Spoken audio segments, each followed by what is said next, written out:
इस वीडियो में हम जानेंगे हार्डवेयर क्या होता है, इनपुट डिवाइस क्या है अर्थात आउटपुट डिवाइस क्या है अर्थात हार्डवेयर के प्रकार कौन कौन से होते हैं। इसके अलावा जानेंगे हार्डवेयर के उदाहरण।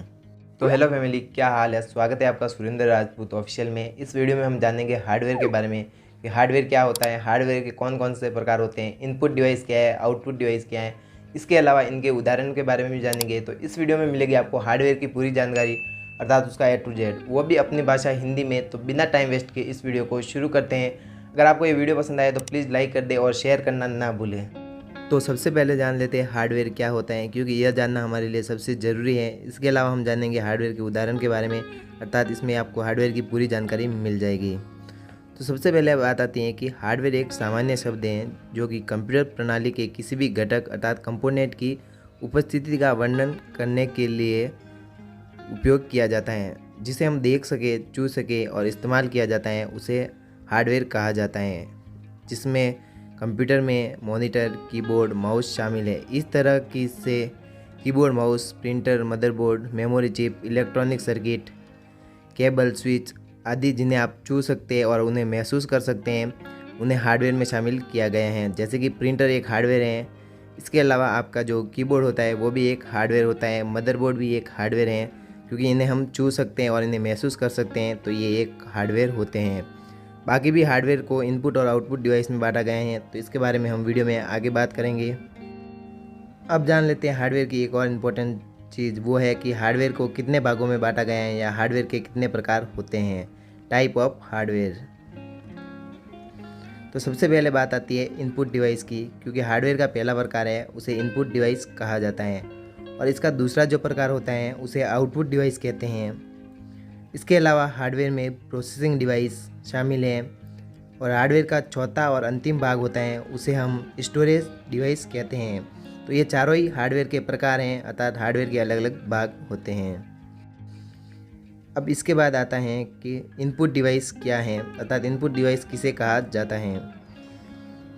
तो इनपुट डिवाइस किसे कहेंगे, यह जानने के लिए आप यहाँ पे जो लिखा है उसे पढ़ सकते हैं, क्योंकि इनपुट डिवाइस एक ऐसी हार्डवेयर डिवाइस है जो यूजर से इन्फॉर्मेशन स्वीकार करती है और इन्फॉर्मेशन को इलेक्ट्रिक सिग्नल में कन्वर्ट करती हैं और उसके बाद प्रोसेसर को संचारित करती हैं। इनपुट डिवाइस का मुख्य कार्य मनुष्य को कंप्यूटर के साथ इंटरेक्शन करवाना होता है। उदाहरण के लिए अगर आप कंप्यूटर पर गेम खेल रहे हो तो माउस पॉइंटर यूजर के इंटरफेस के डिज़ाइन में एक आम तत्व के द्वारा आप नेविगेशन कंट्रोल कर सकते हैं। अब बात करते हैं कंप्यूटर के हार्डवेयर के सेकंड पार्ट की, जिसे हम आउटपुट डिवाइस कहते हैं। इस वीडियो में हम पूरी तरह से जानेंगे कि आउटपुट डिवाइस क्या होता है। तो सबसे पहले जान लेते हैं आउटपुट डिवाइस क्या है। आउटपुट डिवाइस कंप्यूटर सिस्टम से इंफॉर्मेशन लेता है और ऐसे रूप में परिवर्तित करता है जिसको मनुष्य द्वारा आसानी से समझा जा सकता है। उदाहरण के लिए आप समझ सकते हैं कि मॉनिटर यूज़र के लिए प्रोसेसर के द्वारा प्रोसेस की गई इंफॉर्मेशन को विजुअल डिस्प्ले में के द्वारा दिखाता है। इस प्रकार आउटपुट डिवाइस ऐसा कार्य करता है जो कंप्यूटर में जो भी कार्य हुआ है उसका हमें आउटपुट दिखाता है। उदाहरण के लिए आप समझ सकते हैं कि प्रिंटर एक आउटपुट डिवाइस है, क्योंकि प्रिंटर में हम कोई भी प्रिंट देंगे वो आउटपुट के द्वारा हमें प्रिंट मिलेगी और उसकी हार्ड कॉपी मिलेगी, जिसे हम पढ़ सकते हैं, देख सकते हैं और किसी के साथ शेयर भी कर सकते हैं, किसी को दे भी सकते हैं। अब जान लेते हैं कंप्यूटर हार्डवेयर का एक और भाग, जिसे हम प्रोसेसिंग डिवाइस कहते हैं। प्रोसेसिंग डिवाइस कुछ ऐसे डिवाइस होते हैं जिनमें डाटा को प्रोसेस किया जाता है। तो हम कम्प्लीटली जानते हैं कि प्रोसेसिंग डिवाइस क्या होता है। तो सबसे पहले जान लेते हैं प्रोसेसिंग डिवाइस के बारे में। तो प्रोसेसिंग डिवाइस कंप्यूटर के भीतर इंफॉर्मेशन की प्रोसेसिंग के लिए जिम्मेदार होता है। यह एक ऐसा कंपोनेंट है जो प्रोसेसिंग के कार्य में उपयोगी होता है। इनमें CPU, मेमोरी और मदरबोर्ड डिवाइस शामिल होते हैं। अब है लास्ट, चौथा और अंतिम डिवाइस, जिसे हम स्टोरेज डिवाइस कहते हैं। तो स्टोरेज डिवाइस एक ऐसा कंपोनेंट है जो कंप्यूटर के भीतर डेटा संग्रहित करने की अनुमति प्रदान करता है। इनमें हार्ड डिस्क और कॉम्पैक्ट डिस्क अर्थात CD शामिल होते हैं। तो ये भी एक कंप्यूटर का इम्पोर्टेंट हार्डवेयर होता है जिसे हम स्टोरेज डिवाइस में शामिल करते हैं। अब बात कर लेते हैं इनपुट डिवाइस कौन कौन से होते हैं। तो हम इनपुट डिवाइस के कुछ उदाहरण आपको बता रहे हैं। पहला है ट्रैक बॉल, दूसरा टच पैड, तीसरा माइक्रोफोन, चौथा keyboard, sensor, mouse, joystick, scanner, web cam, ये सभी इनपुट डिवाइस के उदाहरण हैं। अब बात कर लेते हैं आउटपुट डिवाइस की। तो आउटपुट डिवाइस में आएगा आपका monitor, printer, headphone, speaker, touch screen, projector इत्यादि। ये सभी आउटपुट डिवाइस के उदाहरण हैं। और इसके बाद आता है प्रोसेसिंग डिवाइस, अर्थात प्रोसेसिंग में जो भी डिवाइस काम आते हैं उन्हें प्रोसेसिंग डिवाइस कहते हैं, जैसे कि मदरबोर्ड, प्रोसेसर जिसे हम CPU भी कहते हैं, इसके अलावा मेमोरी। अब बात कर देते हैं स्टोरेज डिवाइस की। तो स्टोरेज डिवाइस में हार्ड डिस्क और इसके अलावा SSD भी शामिल है, जिसे हम सॉलिड स्टेट ड्राइव कहते हैं, जो कि स्टोरेज डिवाइस में शामिल होती हैं। अब बात कर लेते हैं फिर से इनपुट डिवाइस की, क्योंकि अब हम आपको ऐसी चीज़ें बताने वाले हैं जो आपके लिए ज़रूरी है।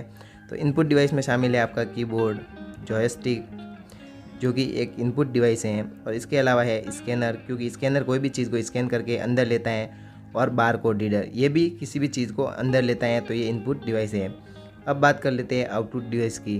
तो आउटपुट डिवाइस ऐसे डिवाइस होते हैं जो कि डाटा कंप्यूटर से बाहर भेजते हैं। तो इसमें शामिल है आपकी कंप्यूटर स्क्रीन, क्योंकि स्क्रीन या मॉनिटर कोई भी चीज़ होते हैं उसे बाहर की ओर हमें दिखाते हैं। इसके अलावा है स्पीकर, जिससे कि जो भी साउंड सुनाई देगा वो बाहर की ओर सुनाई देता है। इसके अलावा है लेज़र प्रिंटर और इंकजेट प्रिंटर। दोनों ही प्रकार के प्रिंटर आउटपुट डिवाइस हैं, क्योंकि ये जो भी हमें आउटपुट देंगे वो हमें बाहर मिलता है हार्ड कॉपी के रूप में। अब बात कर देते हैं इनपुट और आउटपुट डिवाइस। मतलब ये डिवाइस ऐसे डिवाइस है जो कि इनपुट का कार्य भी करते हैं और आउटपुट का कार्य भी करते हैं। ऐसे डिवाइस को इनपुट आउटपुट डिवाइस कहा जाता है। इसमें है टच स्क्रीन, क्योंकि हम टच स्क्रीन में पहले टच करते हैं तो ये इनपुट का काम करती है, उसके बाद जो भी आउटपुट मिलेगा वो भी स्क्रीन पर मिलेगा, तो ये इनपुट डिवाइस भी हो जाएगा और आउटपुट डिवाइस भी हो जाएगा। इसके अलावा है डिजिटल कैमरा। डिजिटल कैमरा की भी आपका इनपुट आउटपुट डिवाइस है, क्योंकि पहले वो इनपुट करके फ़ोटो लेता है, उसके बाद उसका आउटपुट भी हमें देता है। अब बात करते हैं CD और DVD की। CD और DVD भी इनपुट आउटपुट डिवाइस बन सकते हैं, क्योंकि CD में हम कोई भी चीज़ कॉपी करते हैं तो वो एक आउटपुट की तरह है, लेकिन उससे हमें डिलीट करके किसी और में भी डाल सकते हैं, अर्थात किसी और कंप्यूटर में डाल के भी उसे देख सकते हैं, तो वहाँ पर वो इनपुट का कार्य करती हैं। तो इसलिए CD और DVD भी इनपुट आउटपुट दोनों डिवाइस में शामिल होते हैं। इसके बाद आता है पेन ड्राइव। तो पेन ड्राइव में हम कोई भी चीज़ कॉपी करेंगे तो उसे दूसरे कंप्यूटर में कॉपी कर सकते हैं, या कंप्यूटर से दूसरे कंप्यूटर में पेन ड्राइव में कॉपी करें तो ये आउटपुट हो जाएगा। लेकिन अगर उसे किसी और में करें, इनपुट और आउटपुट दूसरे कंप्यूटर में जाके उसे कॉपी करेंगे तो उसमें ये इनपुट माना जाएगा के बारे में। इसके अलावा मॉडेम भी इनपुट आउटपुट डिवाइस हैं, क्योंकि ये सिग्नल लेता है और सिग्नल को भेजता है बाहर। जैसे कि आपका इंटरनेट चल रहा है तो कोई भी चीज़ डाउनलोड भी कर सकते हैं और भेज भी सकते हैं, तो मॉडेम दोनों ही कार्य करता है, इसलिए यह भी इनपुट आउटपुट डिवाइस हैं। आप इस वीडियो के अंत में आए तो इस वीडियो को प्लीज़ लाइक कर दें, क्योंकि वीडियो बनाने में काफ़ी ज़्यादा मेहनत लगी है, और इसको शेयर करना ना भूलें। अगर आपने अभी तक सुरेंद्र राजपूत ऑफिशियल को सब्सक्राइब नहीं किया है प्लीज़ सब्सक्राइब कर दें, क्योंकि ऐसी और इंटरेस्टिंग वीडियो आपको मिलती रहेगी। बाकी मिलते हैं नई वीडियो में किसी और इंटरेस्टिंग टॉपिक के साथ। बाकी जय हिंद, वंदे मातरम, take care and bye bye.